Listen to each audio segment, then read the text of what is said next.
네, 암호화폐 시장의 흐름을 읽어드립니다. 목요일에 코인마켓워치 시작해 보도록 하겠습니다.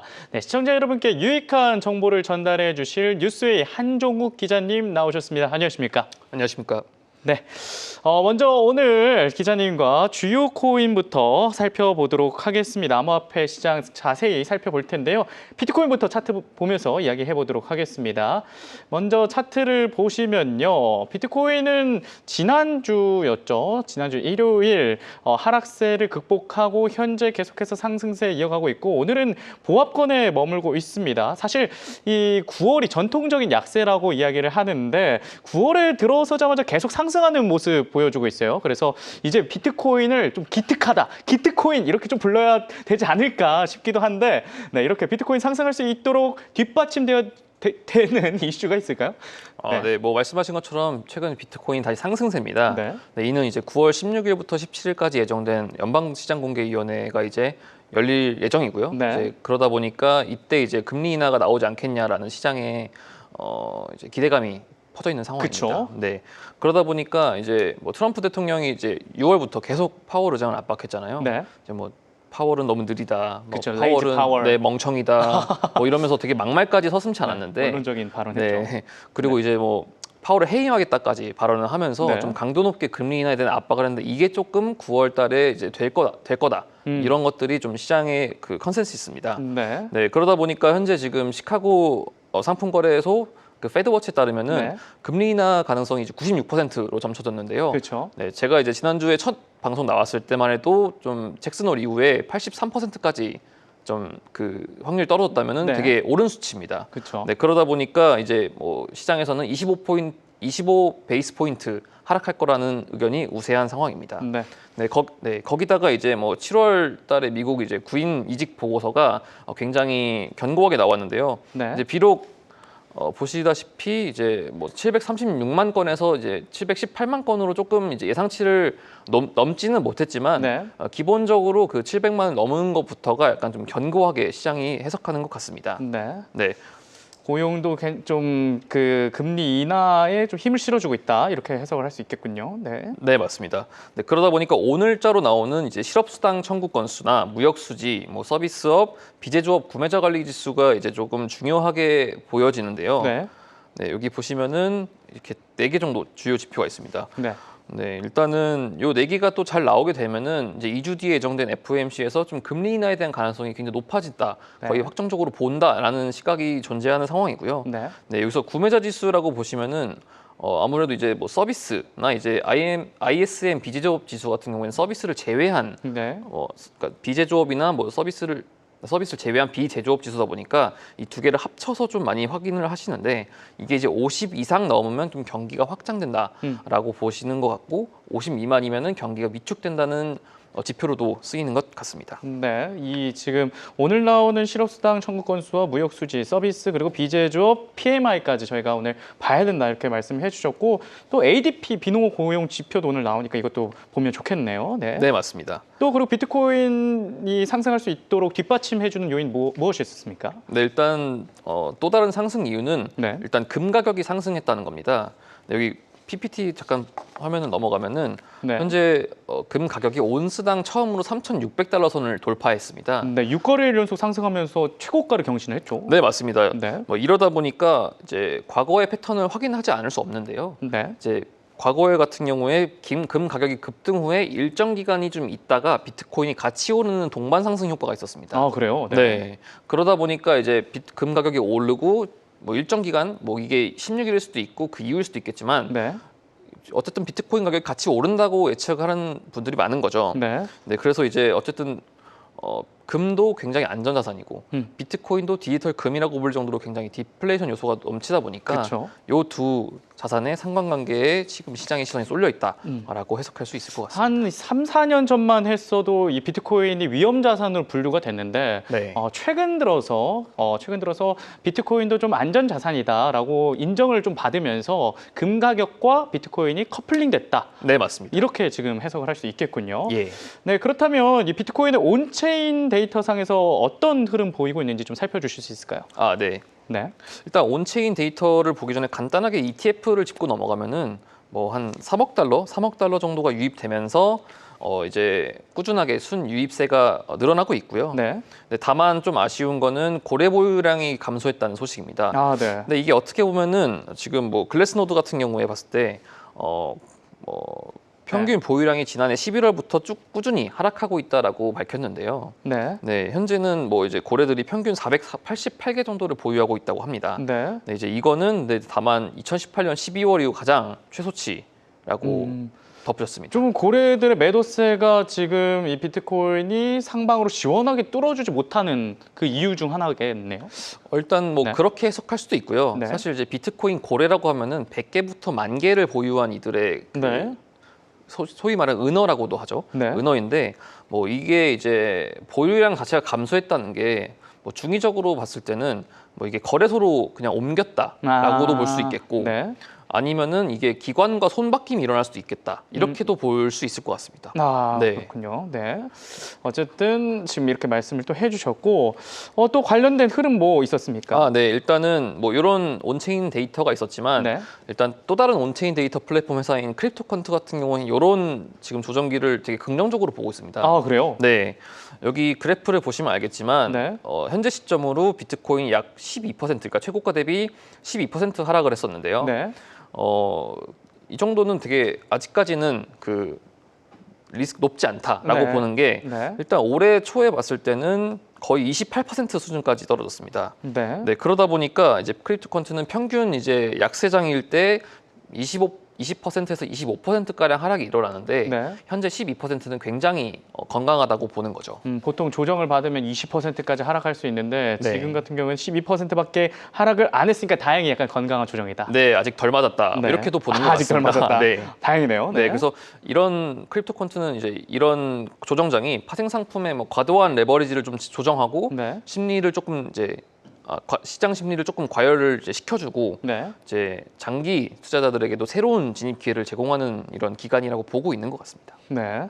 다행히 이제 신규 진입자분들한테는 좀 좋은 소식인 것 같은데 보유하고 계신 분들한테는 조금은 조정을 받아서 안타까운 소식인 것 같습니다. 네, 또 혹시 더 흐름이 있었을까요? 네. 네, 일단 비트코인은 여기까지고요. 네. 일단 네. 네, 그렇습니다. 알겠습니다. 비트코인 관련해서 저희가 좀 살펴봤고요.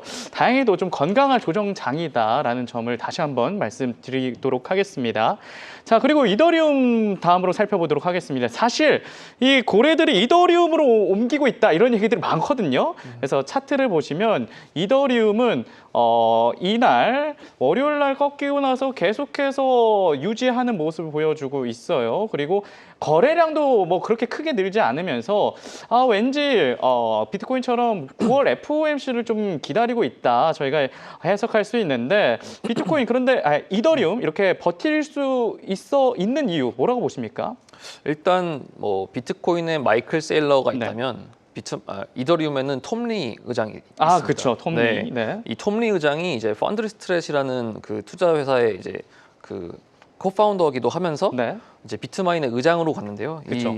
비트마인이 추가로 이더리움을 매수했다는 소식입니다. 네. 네, 이제 갤럭시 디지털을 통해서 약 6,500만 달러 상당의 이더리움 15,000개 가량을 매수를 했는데요. 네. 네, 이러다 보니까 지금 기관 투자자로 다시 재편되는 거 아니냐라는 이더리움의 시선이 있습니다. 네. 네. 계속해서 비트마인이 매집 그리고 샤프링크도 매집. 네, 맞습니다. 비트 디지털인가요? 걔네들도 매집했다는데 계속해서 이 기관들이 매집하고 있군요. 네. 네, 맞습니다. 네, 그리고 이제 주목할 만한 또 이슈로는 이 스테이킹된 이더리움의 규모가 사상 최고치에 근접했다라는 분석이 나오면서 네. 이제 이더리움에 대한 견조한 투자 심리가 이어지고 있다는 분석입니다. 네. 네, 여기 그래프를 한번 보시면은 현재 3,400만 개까지 스테이킹이 올라왔는데요. 네. 네, 역대 최고가 3,600만 개라고 하니까 이제 거의 그 정도에 다시 근접했다라고 볼 수 있는 거죠. 네. 이쯤에서 시청자분들께서 스테이킹이라는 개념을 모르실 수도 있거든요. 혹시 간단하게 설명해 주실 수 있을까요? 스테이킹? 네. 스테이킹 같은 경우에는 일단 이더리움의 32개를 네. 이더리움 네트워크에 예치를 하면서 그 거래를 감시하는 네. 역할을 합니다. 네. 이렇게 되면 이제 어쨌든 이더리움도 네트워크다 보니까 네. 이제 어쨌든 뭐 누군가 사고 팔고 이런 거를 뭐 송수신을 할 때 계속 그 네트워크에서 감시를 해야 되다 보니까 그렇죠. 네, 요거를 감시한 역할을 하는 이들을 노드라고 하고 네. 이 노드들이 하는 거를 스테이킹이라고 합니다. 그러면 그 스테이킹 할 경우 물량을 계속해서 좀 가지고 있어야 되니까 네. 그 공급량이 많이 안 풀리기 때문에 이더리움 가격이 오를 수밖에 없다. 약간 이렇게도 해석을 할 수 있겠네요. 네, 맞습니다. 뭐 그렇게도 해석할 수도 있고 네. 일단 뭐 스테이킹이라는 것이 어쨌든 이더리움을 구매를 해야만 예측할 수 있는 거기 때문에 네. 구매를 했다는 게 일단 아, 과열 그것도- 지표라고 보는 거요. 네. 보고요. 이제 구매를 한 다음에 이더리움을 예치를 하게 되면은 3% 정도의 수익이 나옵니다. 아, 네, 약간- 요 수익을 또 받으면서 네. 추가 수익을 기대할 수 있기 때문에 그래서 기관 투자자들이 어쨌든 비트코인 같은 경우는 네. 사도 가격이 오르는 걸 기다리거나 아니면 그쵸. 뭐 이제 비트코인 네트워크에서 거래되는 수수료를 받는 정도에 그치는데 네. 이더리움은 이제 뭐 대놓고 스테이킹 해라 이렇게 하면은 수익을 주겠다 보안에 기여를 하면 보상을 주겠다라고 아. 하니까 뭐 기관으로서는 뭐 가격이 오르면 좋고 네. 오르지 않아도 3% 정도 수익을 보존할 수 그러니까? 있으니 아. 안정적이라는 거죠. 그래서 비트마인하고 막 샤프링크라든지 이런 나스닥에 상장된 기업들이 스테이킹에 대한 이자 수익률을 얻을 수 있으니까 네, 맞습니다. 매집을 계속해서 하는 거군요. 네, 네. 이런 이제 움직임은 앞서서 이제 지난 5월달에 SEC가 발표한 하나의 이제 중요한 사건이 좀 연관이 있는데요. 네.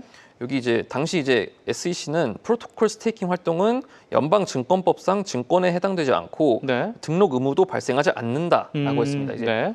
여기 말하는 증권이라면 이제 증권으로 정의가 되면은 이더리움 같은 경우에 상장 폐지를 해야 됩니다. 아, 네, 그러다 그렇군요. 보니까 네. 이제 이 증권이 아니다라는 결론을 내렸고 아, 네. 이제 또 최근에는 이거를 다시 스테이킹해도 된다라고 발표를 하면서 이제 이더리움에 대해서 이제 좀 가치가 더 오르게 되는 계기가 되는 거죠. 규제를 풀면서. 아, 네. 네. 그래서 규제 불확실성 해소 이슈로 스테이킹 자금들도 많아지면서 이더리움이 상승했다. 네, 맞습니다. 잘 버티고 있다 이렇게 해석할 수 있겠는데 그만큼 좀 안전자산의 형태로도 인식을 하는 것 같습니다. 그러면 이 이더리움 같은 경우에는 지금 이 상승세 이어질 수 있을까요? 일단 ETF를 한번 흐름을 보겠습니다. 네. PPT를 좀 보시면은 현재 이제 미국 이더리움 ETF 순 자금 흐름이 나오는데요. 여기 보시면은 올 초까지 굉장히 컸다가 지금 약간 감소한 추세입니다. 네. 다만 뭐 일시적으로 보고 있고요. 어쨌든 잠깐 정도 이제 뭐 하락을 했지만 네. 지난달 경우에는 거의 38억 달러가 순 유입될 정도로 굉장히 뜨거운 인기를 자랑했습니다. 아, 네. 많이 네. 유입됐네요. 네, 맞습니다. 네. 아무래도 이제 아까 말씀하셨듯이 뭐 비트마인 이머전 테크놀로지스나 뭐 샤프링크 게이밍 네. 그리고 이제 뭐 이더 머신 등이 잇따라서 계속 비축을 하고 있다 보니까 네. 기업들의 매수세가 쏠리고 있는 현상을 뭐 당연히 무시할 수는 없는 상황이고요. 네. 여기에다가 이제 개인들도 지금 거래를 활발하게 하고 있다는 분석입니다. 음. 네, 중앙거래소가 이제 지난달에 1조 8,600억 원 달러의 거래량을 기록했는데 네. 이게 7개월 만에 최대치입니다. 꽤 그럼 지금 이더리움의 상승세에도 도움이 된다 이렇게 네, 그래서 해석할 수 있겠네요. 네, 전문가들은 그래서 이제 거래소의 거래량 상승이 이더리움이 위주로 진행이 됐다라고 지금 온체인 데이터를 분석을 하는 것 같아요. 네. 이렇게 해서 이더리움의 관심도가 확실히 좀 많이 높아지면서 ETF에도 뭐 자금이 들어오고 있고 기관들도 계속해서 투자를 하고 있다. 저희가 이렇게 정리를 할 수 있겠는데요. 그럼 이더리움을 이렇게 좀 정리를 해보도록 하겠고요. XRP, 리플 한번 이야기해 보도록 하겠습니다. 사실 이 리플 이야기를 하면 이제 시청자분들이 엄청 많이 들어오는데 XRP 차트를 보면서 얘기를 해보죠. XRP 같은 경우에는 이날 화요일이죠. 3.48% 상승했다가 계속해서 좀 횡보하는 모습 보여주고 있습니다. 볼리저 밴드 상에서도 이게 사실 잠시만요. 퍼졌으면 확실히 이 방향성이 나오는데 계속 좁아지고 있어요. 그래서 방향성이 좀 횡보하는 방향으로 가고 있다 이렇게 해석할 수 있는데 XRP 어떻게 보고 있습니까? 네, 일단 XRP 가격은 말씀하신 것처럼 좀 네. 부진하고 있는 상황입니다. 네. 하지만 전망은 맑은데요. 일단 싱가포르 기반의 결제회사 튠즈랑 네. 파트너십을 맺었습니다. 좋네요. 네, 이 말인즉슨 이제 튠즈라는 회사가 싱가포르에서 뭐 130개 이상의 국가에서 이제 유통을 할 수 있는 결제 회사인데 130개나요? 네, 맞습니다. 아무래도 파트너십을 맺다 보면은 네. 이제 리플이라는 게 사실 전송에 특화된 코인이지 않습니까? 네. 네, 그러다 보니까 이제 여러 국가에 이제 리플을 유통시킬 수 있다는 건 리플의 사용성을 확대한다는 이렇게 볼 수 있겠고 다시 말해서 코인 가격에도 좀 영향을 끼칠 수 있는 소식이다라고 보여집니다. 리플이 좀 다른 코인에 비해서 전송에 좀 유리한 네. 코인이군요. 굉장히 전송 수수료가 저렴한 것으로 유명한데요. 네. 일단 리플이 기존 은행 스위프트망을 이제 복잡성을 해결하기 위해서 만들어진 프로젝트다 보니까 네. 국내에서 뭐 해외 거래소로 보낼 때 업비트나 뭐 빗썸 같은 거래소에서 리플을 산 다음에 해외 거래소로 보내는 이제 그런 형태로 이제 많이 투자를 하시는 분들이 많습니다. 그래서 싱가포르 기반 결제 회사 툰조와의 파트너십이 체결될 수 있었다 이렇게 볼 수 있겠는데 또 다른 이슈는 없었습니까? 네, 또 다른 이슈도 있었습니다. 일단 시카고 상품 거래소에서 이 XRP 선물의 가격이 선물의 미결제 약정 규모가 10억 달러를 넘어섰습니다. 계속 이 이슈가 XRP를 괴롭히고 있는 것 같아요. 네, 맞습니다. 네. 제가 지난번 방송에 나와서 미결제 약정에 대해서 조금 축약 설명을 해서 그렇죠. 일부 시청자분이 좀 혼동스러워하셨을 수도 있는데 네. 이게 미결제 약정 규모라고 하면은 선물 시장에서 자주 쓰이는데 가격별로 저희가 이제 금액을 걸어놓지 않습니까? 그렇죠. 네, 그렇게 되면은 이제 많으면은 그만큼 이 코인에 대한 관심이 많다라고 해석할 수도 있겠는데 만약에 이 미결제 약정이 많은 상태에서 가격의 방향성이 조금이라도 좀 크게 변할 경우에 변동성이 커집니다. 왜냐하면 청산을 당하게 돼요. 청산당하게 스퀴즈 당하게 돼요. 네네. 그렇기 때문에 제가 이제 저번에는 그냥 변동성이 커진다라고 했는데 그 OI가 많을 때, 그러니까 미결제 약정이 많을 때 방향성이 바뀌면 변동성이 커진답니다. 그래서 이제 그 횡보하는 모습을 계속 유지하는 게 미결제 약정이 좀 많아서 좀 그런 걸 수 있을까요? 그런 것도 있을 수도 있고요. 일단은 뭐 코인베이스 수치를 한번 볼 필요가 있을 것 같습니다.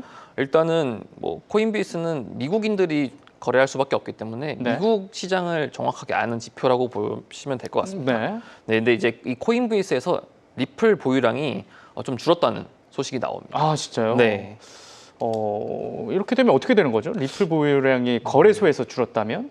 아까도 말씀드렸다시피 일단 매도할 수도 있고 아니면 개인 지갑으로 옮겼을 수도 있겠죠. 그렇죠. 그러다 보니까 일단 뭐 판매를 하거나 아니면 기관이 다시 이를 손바꿈하거나 이렇게 두 가지로 정도로 볼 수 있을 것 같은데 일단 코인베이스에서는 약 8억 개가 있었는데 지금은 한 2억 개 정도로 줄었습니다.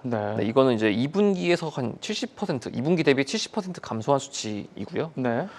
일단 짧은 기간 내에 이렇게 리플 유출이 많이 됐다는 건 기관 투자자들이 좀 노리고 있다라고 보이기도 합니다. 아무래도 이제 10월 달에 리플 뭐 이제 현물 ETF라든지 이런 부분들 좀 기대가 있기 때문에 뭐 헤지 펀드 아니면은 뭐 기관 투자자 트레이딩 데스크들이 조금 관심을 갖고 있는 걸로 보입니다. 확실히 그 10월 달이 중요할 것 같아요. 10월 달에 ETF 관련 승인이 XRP가 있지 않습니까? 그래서 지금 XRP 보유하고 있는 분들은 10월 달만을 약간 기다리고 있는 모양새인데 ETF 승인이 확실하게 나와서 XRP 가격 상승에 일조했으면 좋겠습니다. 자, 그러면 XRP 관련해서 좀 더 얘기해 주실 게 있나요? 네. 일단 아까 거래소 온체인의 데이터를 봤다면 지금은 좀 아까 봤던 거래소 데이터와 함께 연동해서 볼 수 있는 데이터인데요. 현재 이러한 XRP 이동이 좀 블랙록과도 관련이 있다. 블랙록이요? 예. 이거 진짜 대형 호재 아닙니까? 블랙록이면? 일단은 그게 추측성이긴 한데 일단은 블랙록이 코인베이스와도 협력 관계를 맺은 상태인데요. 일단 기관 투자자들이 코인베이스를 통해서 좀 이제 뭐 이더리움이나 리플이나 이런 가상자산, 디지털 자산에 대해서 조금 쉽게 투자를 할 수 있는 그런 저변을 만드는 겁니다. 그렇죠. 그러다 보니까 이제 8월에 이제 코인베이스와 리플이 손을 잡았고, 죄송합니다. 블랙록과 코인베이스가 손을 잡았고, 리플이 빠졌다라는 거는 아무래도 블랙록이 리플을 간접적으로 사지 않았을까? 진짜요? 뭐 아니면 사거나 뭐 대신 투자를 했거나 뭐 이렇게 조금 보시는 시각이 강한 거죠. 그러니까 코인베이스에서 빠졌던 돈이 블랙록으로 갔을 수도 있다 이렇게 해석을 하시는 거군요. 일단은 뭐 그렇게도 보고 있고요. 그리고 이제 뭐 주요 뭐 XRP 월렛이라고 이제 이 XRP의 이동을 보는 주요 전문가 집단이 있는데 여기서도 이제 뭐 업홀드나 바이낸스, 업비트 거래소들도 코인베이스와 비슷한 수준으로 보유량을 갖고 있을 것으로 예측을 하고 있습니다. 그렇군요. 이게 사실 제가 블랙록이 엄청 지금 환호성을 지른 이유가 블랙록이 코인 시장에 엄청 관심이 많다고 듣고 있습니다. 그래서 로빈후드에도 증권화된 토큰 네, 맞습니다. 이런 거에 관심이 많은데 지금 이런 거를 좀 하려고 XRP에 관심을 갖는다는 건 앞으로의 좀 XRP 가격에도 호재가 될 수 있는 이슈가 아닐까 이렇게 좀 추측을 해 보는데요. 이렇게 해서 좀 저희가 XRP 관련된 이슈까지 살펴봤습니다. 이번에 특별한 이슈나 움직임이 보인 코인들 한번 살펴보도록 하겠습니다. 코인 레이더 바로 시작해 보도록 하시죠.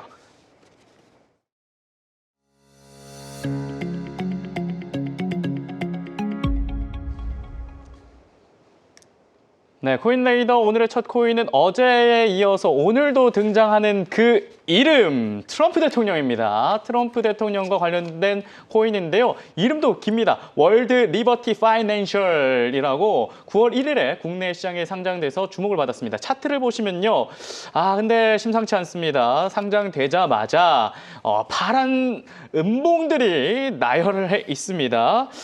왜 이렇게 지금 내려왔나요? 이렇게 이 월드 리버티 파이낸셜. 네.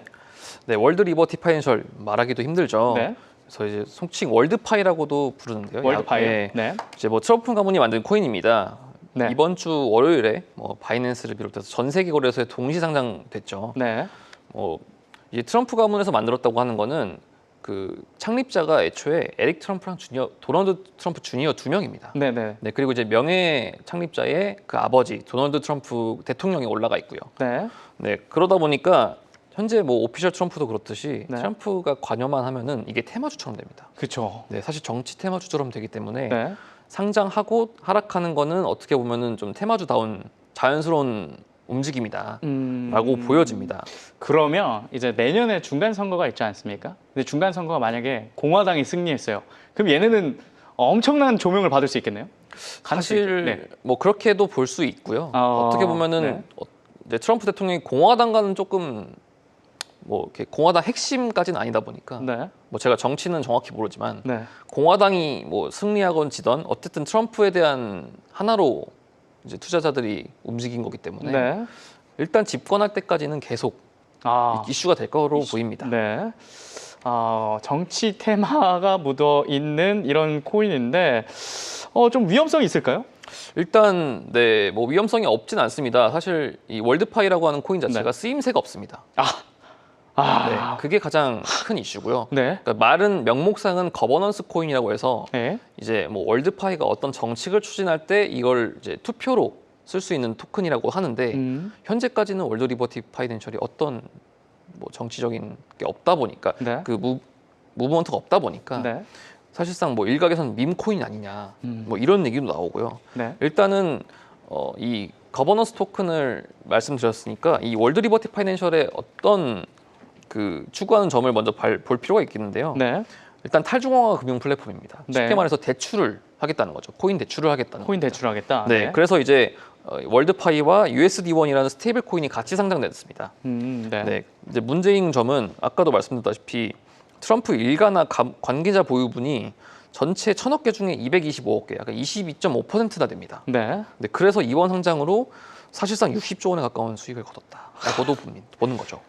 그럼 트럼프 일가는 이걸로 무려 60조 원의 수익을 거뒀다는 건데 네.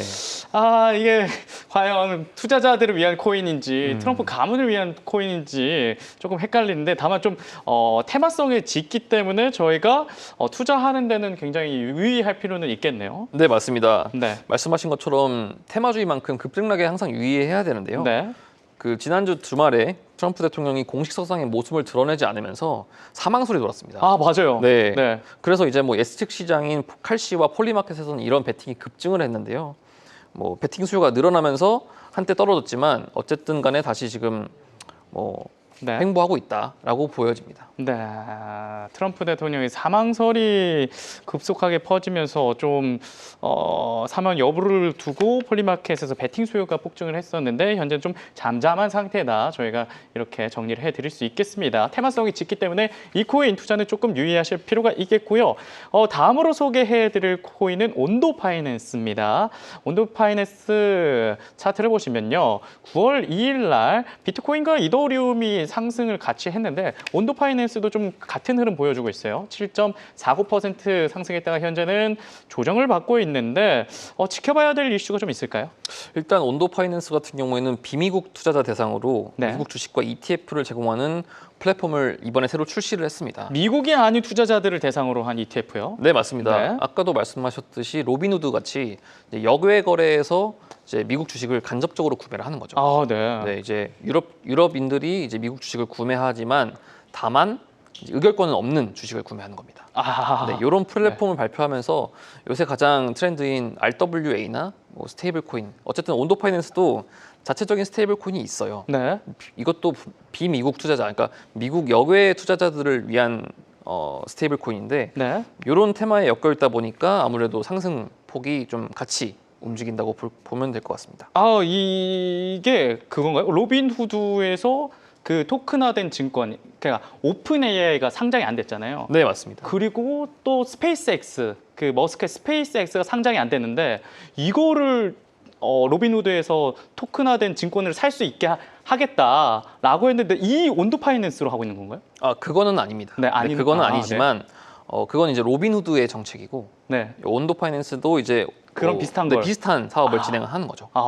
토큰화된 증권을 하려고 하는 온도 파이낸스. 네, 맞습니다. 오, 아직까지 뭐 비상장에 대해서 상장을 하겠다, 뭐 이거를 토큰화하겠다라는 거는 정확하게 나오지는 않은 상태입니다. 아, 네. 네. 온도 파이낸스 굉장히 좀 신기한 코인인 것 같은데 또 다른 이슈 있었습니까? 일단은 온도 파이낸스 같은 경우에는 네. 뭐 이런 토큰화된 주식을 하면서 이제 뭐 bit고, 레저 같은 좀 대형 글로벌 회사들과 협력을 하고요. 네. 체인링크와도 협력해서 인프라를 구축하는 데 매진하고 있습니다. 아, 네. 네, 그래서 이제 자산도 1,000개 이상으로 확장한다고 하니까 뭐 이런 부분에서 조금 더 이제 플랫폼의 강화가 예측이 됩니다. 네, 이렇게 해서 토큰화된 사업을 하고 있는 온도 파이낸스까지 저희가 살펴봤습니다. 네. 그리고 마지막으로 폴리곤 에코시스템 토큰, 이름도 어렵네요. 이 코인 같은 경우에는 상승세가 괜찮습니다. 그런데 이틀 전부터 조금 하락하고 있는데 짧게 이 코인 어떤 이슈가 있었는지 말씀해 주실 수 있을까요? 근데 일단 뭐 심리적 조정 구간이라고 보이고요. 네. 일단 GDP가 또 묻었습니다. 네, 아발란체, 네, 뭐 아발란체, 멘틀, 네. 뭐 아비트럼프, 아비트럼프. 옵티미즘 같이 네. 이제 미국 상무부에서 이제 GDP 데이터를 블록체인에 배포를 하는 대상 중에 네. 폴리곤이 선정된 거죠. 네. 네, 어떻게 보면 정부 사업에 선정됐다고 보는데, 네. 근데 추가적으로는 뭐 이제 그 아까 베팅 시장이 있는데 네. 이 이제 폴리마켓이라는 베팅 시장이 폴리곤 네트워크에서 나온 겁니다. 아. 근데 이제 이 폴리마켓이 최근에 네. 파생 상품 거래소를 인수를 했는데 네. 이게 이제 미국에서 합법적이다라고 서비스를 개시할 수 있다라고 발표를 하면서 네. 폴리곤에 대한 좀 가격이 움직이는 것이죠. 폴리마켓이라면 대통령 후보 중에 누가 이길까 말까 네, 베팅하는 맞습니다. 건데 이거를 지금 이 폴리곤 코인을 통해서 좀 할 수 있다. 폴리곤 코인은 아니고요. 네. 폴리곤 네트워크에서 발행되는 네트워크에서? 코인이니까 사용성에 대해서 조금 더 이제 곽강을 받는 상황인 거죠. 또 좀 신기한 코인을 저희가 또 접해봤네요. 네, 이렇게 해서 좀 특이점이 보인 코인들까지 저희가 소개해 드렸습니다. 오늘도 유익한 정보를 전달해 주신 뉴스웨이 한종욱 기자님, 네, 고맙습니다. 네. 네, 코인 마켓워치 저희가 준비한 소식은 여기까지입니다. 오늘도 시청해 주신 여러분 대단히 고맙습니다.